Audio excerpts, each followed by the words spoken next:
Hello everyone, welcome back to Juris Legal Chambers. I am Vansh Nagpal and this is part 3 of series of revolutionary judgments. आज की इस video में हम detail में discuss करेंगे हुस्नैरा खातून case और रुदुल Shah case को. एंड आई अश्योर यू कि आप आज की इस वीडियो को एंड तक देखिए एंड आपको दोबारा इन दोनों केसेस में कोई डाउट्स नहीं आएंगे. So let's begin the video. Starting from our very first case, Husnaira Khatun and others versus State of Bihar 1979. This is the most famous case of human rights of prisoners in India. So let's understand the facts of this case. इस case में 1979 में Indian express newspaper के अंदर एक article publish हुआ था दो parts में. सो इस आर्टिकल में 17 अंडर ट्रायल प्रिजनर्स के नाम थे जो बिहार की जेल में थे एंड पिछले कई सालों से, ज़्यादातर लोग उनमें से 5 से 10 सालों से, कुछ लोग 10 सालों से भी ज़्यादा टाइम से प्रिजन में थे एंड इनके अब तक ट्रायल भी कंक्लूड नहीं हुए थे.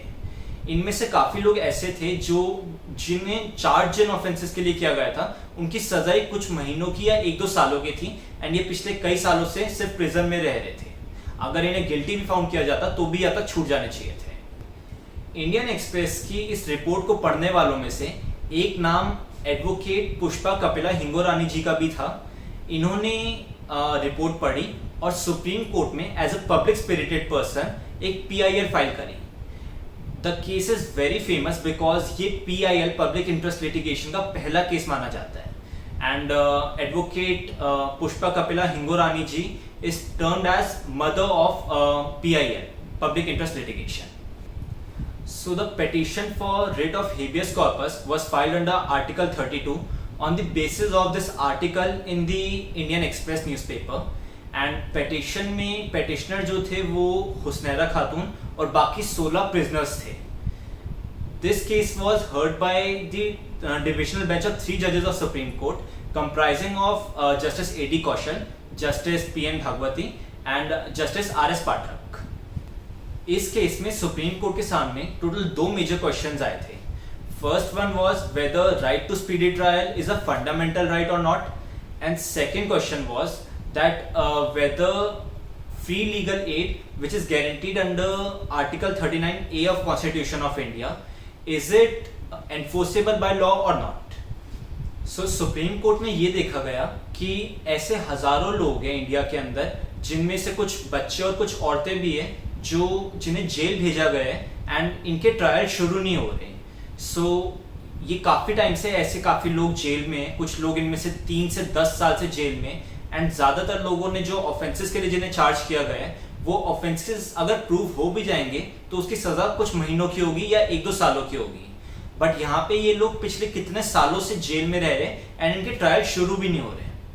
सो ऐसे लोगों को रेफर करते हुए जो काफ़ी टाइम से जेल में हैं, जिनके ट्रायल भी अब तक कमेंस नहीं हुए, सुप्रीम कोर्ट ने ये बोला था that what faith can these lost souls have in judicial system which denies them a bare trial for so many years and keeps them behind bars not because they are guilty but because they are too poor to afford a bail and the courts have no time to try them.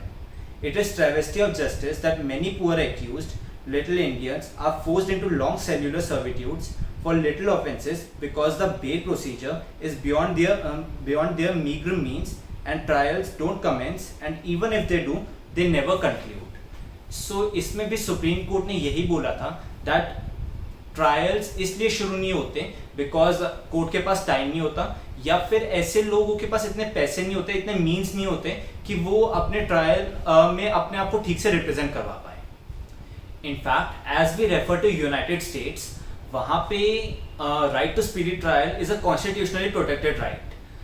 In fact, 6th constitutional amendment के according, in all criminal prosecutions, the accused shall enjoy the right to speedy and public trial.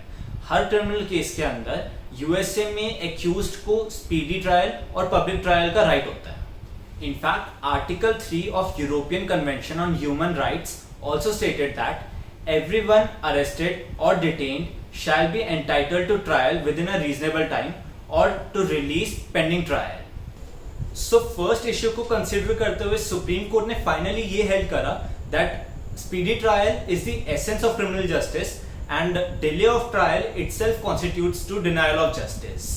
In fact, in India, speedy trial is the fundamental right of citizens and is covered under the ambit of Article 21 of Constitution of India. Now, addressing the second issue, Justice P.N. Bhagwati quoted the words of Mr. Lyndon B. Johnson. Mr. Johnson was the 38th US President, and Mr. Johnson, while drafting the Bail Reform Act of 1966, he said that he does not stay in jail because he is guilty. He does not stay in jail because any sentence has been passed. He does not stay in jail because if he is likely to flee from the trial before courts.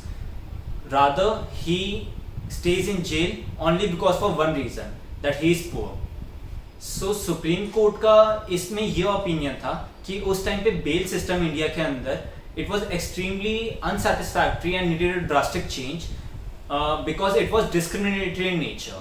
So इसमें ये poor के against discrimination करता है. And since the poor are unable to furnish bail, they are unable to pay the security for bail, and rich are able to furnish the bail.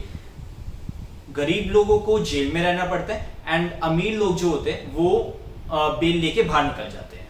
सो इस issue को consider करते हुए court ने ये बोला that under the law as it stands today the courts must abandon the antiquated concept under which pre trial release is ordered only against the bail with sureties. That concept is outdated and experience has shown that it has done more harm than good. The new insight into the subject of pre-trial release, which has been developed in socially advanced countries, should now inform the decisions of our courts in regard to pre-trial release. If the court is satisfied that after taking into account on the basis of information placed before it, that the accused has his roots in the community and is not likely to abscond, it can safely release the accused on his personal bond. So इस case में भी supreme court ने यही बोला था that the concept where the bail is granted only on the basis of surety, जब भी सिर्फ bail पे करने के बाद दी जाती है, this concept is outdated and rather bail shall be granted on personal bonds.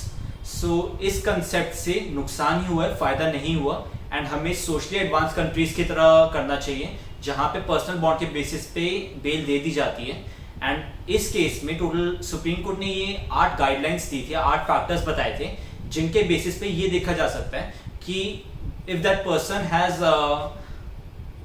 Ties in community और नॉट. इसके अलावा सुप्रीम कोर्ट ने ये भी बोला था अगर कोर्ट को लग रहा हो कि ये इंसान नहीं भागेगा या फिर ये इंसान अगली हियरिंग में आएगा and he has no criminal background, तो ऐसे इंसान को बेल दे देनी चाहिए. सो अब ये 8 फैक्टर्स क्या थे? इन फैक्टर्स में बेसिकली ये बताया गया था कि एक्यूज्ड के रिलेटिव्स उसके साथ रहते या नहीं रहते, या अदरवाइज एक्यूज्ड की इनकम कितनी है, एक्यूज्ड जॉब का कर रहे हैं. सारे फैक्टर्स की लिस्ट आप डिस्क्रिप्शन बॉक्स में चेक कर सकते हो, वहां पे मैंने सारे फैक्टर्स बता रखे हैं. सो बेसिकली अगर इन 8 फैक्टर्स से एक्यूज्ड कंप्लाई कर रहा होगा and it is seen that such accused has ties in the community and he is not likely to abscond from justice, or he is not expected to be absent in the hearings of court, then such person shall be released on personal bonds. इस case को prisoners के human rights का सबसे बड़ा case इसलिए माना जाता है बिकॉज हुस्नैरा खातून की जजमेंट आने के कुछ ही दिनों के अंदर ऑल ओवर कंट्री में टोटल 40,000 अंडर ट्रायल प्रिजनर्स को छोड़ दिया गया था, जिसमें से काफी औरतें और काफी बच्चे भी थे. Now let's understand the very interesting case of Rudul Shah versus state of Bihar. But before I tell you the facts of this case, Shah में SAH है, SHAH नहीं है. So starting from the facts of this case, Rudul Shah को 1953 में अपनी wife के murder के इल्जाम में जेल में डाला गया था. ट्रायल कमेंस होने में काफी टाइम लगा था, बट कोर्ट ऑफ सेशन में जब ट्रायल कमेंस हुआ था उसका रिजल्ट 1968 में आया आफ्टर 15 इयर्स ऑफ डिटेंशन. 1968 में कोर्ट ऑफ सेशन ने रुदुल शाह को बाइज्जत बरी कर दिया था. He was acquitted from all the charges. पर रुदुल शाह को अभी भी प्रिजन से छोड़ा नहीं गया था. इसके लिए कुछ अथॉरिटीज की परमिशन चाहिए थी जो नहीं मिली थी अब तक. सो काफी टाइम तक रुदुल शाह को अभी भी जेल में रखा गया था. और 14 साल बीतने के बाद, विच इज टिल 1982, रुदुल शाह अभी भी जेल में था एंड अब तक उसे वो अथॉरिटीज से परमिशन नहीं मिली थी. So this person was in jail for last 29 years for the offense which he has not committed. अब रुदुल शाह ने 1982 में एक पिटिशन फाइल करी under article 32 of constitution for issuing writ of habeas corpus before supreme court of India. इस case में भी रुदुल शाह को advocate Pushpa Kapila Hingorani जी ही represent कर रही थी एंड उन्होंने ही ये पिटिशन फाइल कर रही थी रुदुल शाह के बिहाफ पे. जैसे ही ये पिटिशन को रजिस्ट्रार ने एक्सेप्ट कर लिया था, कोर्ट की फर्स्ट हियरिंग से पहले ही बिहार की उन अथॉरिटीज ने अचानक से अब रुदुल शाह को छोड़ दिया था, क्योंकि उन्हें लग रहा था अब हम दिक्कत में आ सकते हैं, अब हम मुसीबत में आ सकते हैं. सो उन्होंने रुदुल शाह को छोड़ दिया एंड साथ में 5,000 रुपये कॉम्पनसेशन दिया. कोर्ट की फर्स्ट हियरिंग के दिन अब बिहार गवर्नमेंट ने ये बोला that we have already release the petitioner and we have also provided the monetary compensation of ₹5,000. Therefore, this petition of issuing writ of habeas corpus deserve to be dismissed. इस petition को dismiss कर देना चाहिए because petition को हमने already release कर दिया है. पर सुप्रीम कोर्ट ने ये बोला that इस petition में habeas corpus की writ को issue करने के अलावा ये prayer भी है कि ancillary relief दिए जाए, relief for rehabilitation या फिर petitioner के medical expenses एंड इलीगली जो इतने सालों तक पिटिशनर को डिटेन किया गया था प्रिजन में, उसके लिए भी कॉम्पनसेशन मांगा गया था. सो अब इस केस को टोटल 3 जज बेंच के सामने लाया गया था. Now the divisional bench was headed by chief justice Y V. Chandrachud and उनका ये अब कोर्ट के सामने ये क्वेश्चन था that whether under article 32 of constitution of India can they also award monetary compensation. Article 32 में रिट्स तो इशू कर सकते हैं Supreme Court, but can they also award monetary compensation to the petitioner. So इस case में Supreme court ने ये help किया था that if the petitioner files a suit to recover damages for his illegal detention, a decree for damages would have to be passed in that suit, though it is not possible to predicate in the absence of evidence the precise amount which would be decreed in his favor. In these circumstances, the refusal of the Supreme Court to pass an order of compensation in favor of the petitioner will be doing mere lip service to his fundamental right to liberty, which the state government has so grossly violated. Article 21, which guarantees the right to life and liberty, will be denuded of its significant content if the power of the Supreme Court were limited to passing orders to release from illegal detention. So इस case में भी supreme court was of opinion कि अगर हम इसमें कोई monetary compensation नहीं देंगे, अगर हम पिटिशनर को ये बोलेंगे कि वो आगे सिविल सूट फाइल करें, देन इसके फंडामेंटल राइट्स और वायलेट होंगे. ऑलरेडी स्टेट ने जितना ग्रॉसली पिटिशनर के फंडामेंटल राइट्स को वायलेट किया है, उसके बाद अगर हम उसे और डिले करें मॉनेटरी कॉम्पनसेशन को दिलवाना, तो इससे हम उसके फंडामेंटल राइट्स को इन्फ्रिंज कर रहे हैं एक तरीके से. Considering the great harm done to the petitioner by the government of Bihar, supreme court ने ये डायरेक्ट करा that government of Bihar is liable to pay 30,000 of compensation other than 5,000 rupees which is already been paid to the petitioner. जो 5,000 रुपये already petitioner को दे दिए, उसके अलावा 30,000 rupees as interim measure petitioner को गवर्नमेंट को और अवॉर्ड करने होंगे. And government was liable to pay this amount within 2 weeks of the order. And also ये भी डायरेक्ट किया गया था कि petitioner is at the liberty to file a civil suit for appropriate damages, for appropriate recovery of damages against the government of Bihar and the erring officials.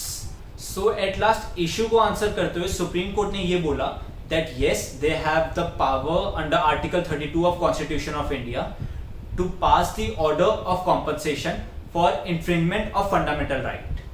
So I hope आपको आज के दोनों ही cases अच्छे से clear हो गए होंगे. And अगर इनसे रिलेटेड आपके कोई भी डाउट्स है, just do ask me in the comment section. Also you can refer this description box, वहाँ पे मैंने दोनों ही केसेस में क्या क्या हेल्ड हुआ था और दोनों केसेस में क्या क्या इंपॉर्टेंट पॉइंट्स हैं इसके बारे में बता रखा है.